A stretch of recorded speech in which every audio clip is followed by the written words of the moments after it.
मैं 42 का 42 तो हो गया ना, 44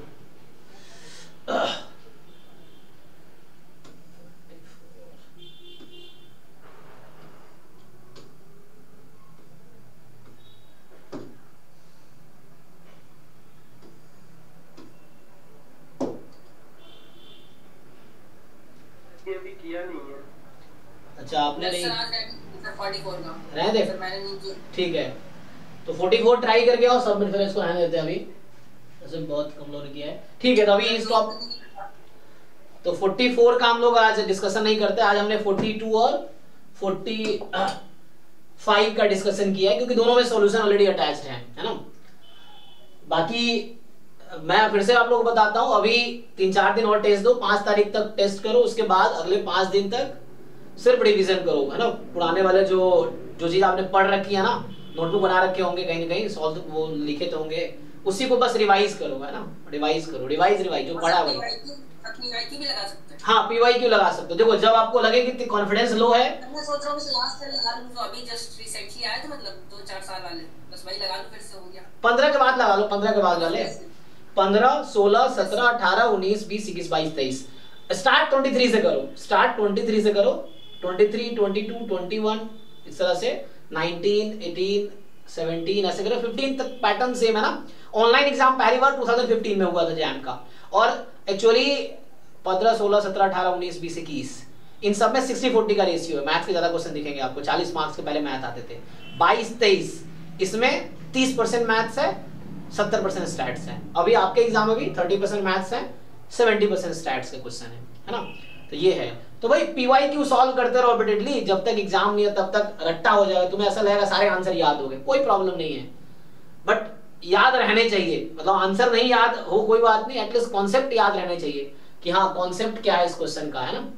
और खुद से सॉल्व करोगे ना तो आपको मेन पता क्या है, जब सबसे एंड वाली चीज क्या, जब एंड में PYQ करोगे ना, अभी तुम्हें कॉन्फिडेंस आएगा कि एटलीस्ट तुमने PYQ का जो लेवल है ना वो अचीव कर दिया है। जो PYQ का लेवल है, जो क्वेश्चंस अभी तक आए हैं उस लेवल तक तुम पहुंच चुके हो, ये बड़ी बात है। बहुत सारे बच्चे ऐसे हैं भले एग्जाम देंगे उनका लेवल PYQ लेवल भी नहीं है ना। और बहुत सारे बच्चे ऐसे भी उनका PYQ ऊपर लेवल भी है ना, कि वो PYQ तो उनके लिए बहुत ईजी लग रहा है उनको। कुछ ऐसे बच्चे भी हैं, कुछ हैं जो उस लेवल तक हैं, ठीक है, कुछ PYQ भी नहीं हो रहा अभी तक, ऐसे बच्चे भी हैं।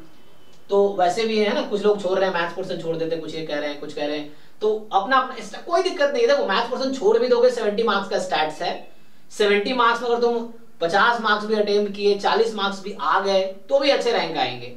लेकिन मेरा ये मानना है कि छोड़ना क्यों है, कि अगर आप कर सकते हो या शुरू से किया है तो ठीक है, अब तो नहीं कर सकते, जो छोड़ रहे तब छोड़ ही दो, अब तो मत ही करो। मतलब जिन्होंने सोच रखा है कि ये छोड़ के चलना है तो अब छोड़ ही दो। अब 10 दिन बचे हैं, आज 1 तारीख है, 11 को एग्जाम है, तो एग्जैक्टली 10 दिन है, तो अब तो कुछ नया करने का कोई फायदा नहीं है। जिन लोगों ने नहीं किए सब छोड़ दो, जो पढ़े हैं अभी तक बस उतना ही रिवाइज करो। मॉक टेस्ट दे सकते हो, PYQ सॉल्व कर सकते हो, कोई दिक्कत नहीं है। आप 10 तारीख तक मॉक टेस्ट कर सकते हैं, लेकिन मॉक टेस्ट के साथ जरूरी एनालिसिस भी, एनालिसिस लेना कि अपनी कमियां दूर हो। सिर्फ फॉर्मेलिटी नहीं करना मॉक टेस्ट देके, आपको ये देखना है कि उसमें क्या कॉन्सेप्ट है जो आपको नहीं आ रहा है ना, उस पर काम करना होगा, सीखना होगा। कैसे सीखेंगे, सॉल्व करेंगे, नहीं हो रहा है डाउट पूछ लो किसी से, फिर देखो, उसके बाद खुद से सॉल्व करके वही क्वेश्चन जो पहले डाउट थे अब खुद से सॉल्व करके देख लो।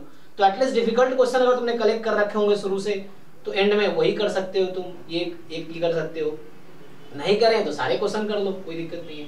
बट अभी करना क्या है, रिवीजन, टॉपिक का रिवीजन, PYQ सॉल्व करो। जब लो कॉन्फिडेंस फील हो PYQ सॉल्व करो, तुम्हें लगने लगेगा कि हाँ तुम्हें कुछ आता है, और ये जरूरी है ना। और बस वही मॉक टेस्ट दे ही रहे हो, ठीक है, मॉक टेस्ट जितना दे सकते हो दो, और जो मॉक टेस्ट दिए हो उनमें जो क्वेश्चंस नहीं हुए हैं उसको खुद से सॉल्व करके देखो। डिस्कशन जो हमने किए हैं आप वो एक बार फिर से वही क्वेश्चन सॉल्व करके देखो जो आपसे पहले नहीं हुए थे, अब हो रहे हैं क्या। बहुत सारे क्वेश्चन गलत भी थे तो उसको इग्नोर करो, गलतियां रहेंगी, और अगली बार हम कोशिश करेंगे बहुत कम गलतियां हो, मतलब ना के बराबर, क्योंकि सॉल्यूशन बन रहा है अब। जैसे 42, 45, 46 में, सॉरी 42, 44, 45 में सॉल्यूशन है, तो हालांकि पेपर का लेवल लेकिन इजी है। आप लोग क्या लग रहा है, इजी है ना, जो पेपर है उसका लेवल तो इजी है, तो पेपर का लेवल तो इजी है। बहुत सारे क्वेश्चन PYQ वाले भी थे इसमें। अच्छा PYQ वाले भी उठा, बहुत सारे, हाँ, तो इसीलिए पेपर का लेवल इजी था हालांकि इसका, लेकिन कोई बात नहीं, रिवीजन भी तो हो रहा है, उस बहाने रिवीजन भी तो हो रहा है। रिवीजन बहुत इंपॉर्टेंट चीज है, ये नहीं एक बार पढ़ लिया हो गया, आपको रिपीटेडली उस चीज को करना पड़ेगा। तो रिपीटेडली, मतलब कोई भी एग्जाम निकालने का 3 ही तरीका है ना, मतलब 3 चीजें सबसे इंपॉर्टेंट है। सिलेबस पहला इंपॉर्टेंट, दूसरा PYQ इंपॉर्टेंट है, तीसरा है कि प्रैक्टिस, प्रैक्टिस क्या करे, जो तो असाइनमेंट के क्वेश्चंस करे जो पूरे साल आप कर रहे थे। एंड में मॉक टेस्ट कर लो जो आप कर ही रहे हो, फिर मॉक टेस्ट का एनालिसिस करो, कितने मार्क्स आपके सही हुए, कितने गलत हुए, खुद नोटबुक पे ऐड करो, कितना 30 में से इतने सही हुए, इतने गलत हुए, अगले 10 में इतने सही, इतने गलत हुए, अगले 20 में इतने गलत हुए, गलत क्यों हुए वो देख लो, क्या हमारी मिस्टेक है या आपकी मिस्टेक है। आपकी मिस्टेक है तो उसको करेक्ट करो, हमारी मिस्टेक है तो हम करेक्ट करेंगे, तो उसको आप इग्नोर करो, है ना, उसको आप हटा सकते हो या मार्क्स टू ऑल कर सकते हो वैसे करके, तो कि सबको मार्क्स मिलेंगे तो ऐड कर सकते हो, तो आपको दिख जाएगा कितने में इतने बन रहे हैं। अदरवाइज जो मेन एग्जाम का अलग है, मॉक टेस्ट का ठीक है, प्रिपरेशन के लिए प्रैक्टिस के लिए ठीक है, बट मेन एग्जाम में कोई गलतियां बहुत कम होगी, ना के बराबर, वहाँ प्रेशर रहता है, 3 घंटे बाउंड है, लेकिन ये मॉक टेस्ट बहुत हेल्प करेगा, जिन लोगों ने मॉक टेस्ट किए हैं तो एटलीस्ट वो बहुत हेल्प करेगा आपको, ठीक है। तो आई थिंक यही है, कुछ पूछना हो तो पूछ सकते हो आप लोग। तो कल हम लोग क्या डिस्कस करेंगे, सो कल 2 टेस्ट रख लेते हैं कि कल की जो क्लास है, एक तो FLT 44 हो जाएगा, और दूसरा हमने कितना किया है, 50 से स्टार्ट किए थे, अभी 50 से लेके हम लोग 42 तक आ चुके हैं, 44 छोड़ के बाकी सारे हो गए, 44 को छोड़ के, और FLT हमारा 44 बचा है, और कल 41 कर लें या सिर्फ 44 करें, 41 कर लेते हैं, दोनों का देखते हैं अगर टाइम बचा तो। 44 में जल्दी हो जाएगा, 44 में 2-3 डाउट होंगे आपके, 3-4 ही होंगे, तो 44 हो गया, और उसके बाद फिर 41 कर देते हैं, इन दोनों का कल रखते हैं 41, बाकी 3, 4, 5, 6, 7, 8, 9, 10, ठीक है, 40 से 50 तक के सारे हो जाएंगे 41 से लेके। तो कल हम लोग रखते हैं mock test 41, full length mock test 41, ठीक है। तो कल है 41 और 44 का डिस्कशन। चलिए, थैंक यू, गुड नाइट।